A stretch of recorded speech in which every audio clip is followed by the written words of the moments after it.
Finally 3వ రోజు ఊరగాయ ఊరింది. సూపర్గా వచ్చింది. ఉప్పు కారం అన్నీ సరిపోయినాయి, ఏమీ ఎక్కర్ల. ములక్కాయ ఊరగాయ ఇలా వేగిపోతే చాలు, మరీ బాగా ఎగక్కర్లేదు. ఇలా వేగినాయి చాలు.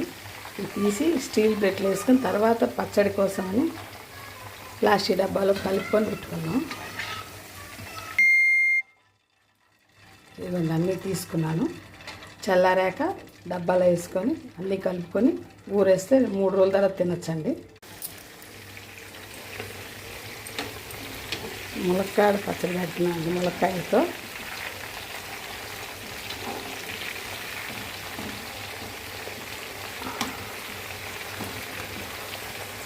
ఇలా వేయించుకొని తీసాక చల్లారాక చింతపండు పులుసు, ఉప్పు, కారం, పసుపు, మెంతి పిండి, కొంచెం ఆవు పిండి, వెల్లుల్లిపాయలు మిక్సీ పట్టేస్తే దీనికి అంతా బాగా పట్టుద్దండి.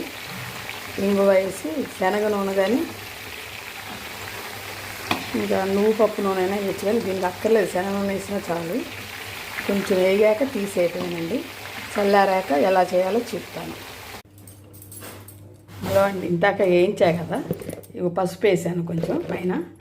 దానికి కావాల్సిన ఇంగ్రీడియంట్స్ కొంచెం 1 స్పూన్ ఆవు పిండి, స్పూను మెంతిపిండి, ఉప్పు 1 గ్లాసుడు, కారం 2 గ్లాసులు, చింతపండు పులుసు, వెల్లుల్లిపాయ, వేరుశనగ నూనె.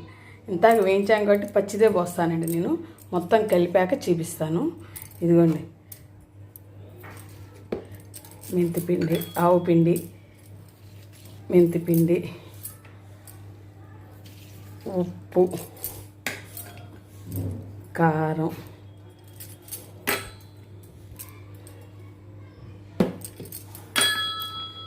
ఇదిగోండి 3 స్పూన్లు అండి చింతపండు పులుసు. నేను ఒకసారి 1 అరకిలో పట్టి ఉంచుకుంటానండి. నేను వెల్లుల్లిపాయలు కచ్చాపిచ్చాగా పట్టేసి ఉంచానండి. ఇక నూనె వేసి కలిపేసి లాస్ట్ మీకు చూపిస్తాను. సరిపడానండి పోయాల్సింది. ఇప్పుడు ఇట్లా కలుపుకొని మళ్ళీ 3వ రోజు చూసుకుంటాను. సరిపోతే అప్పుడు కలుపుకుంటానండి. కొంచెం ఎల్జీ ఇంగువ అండి, ఈ టేస్ట్ బాగా వస్తుందండి ఎల్జీ ఇంగువ.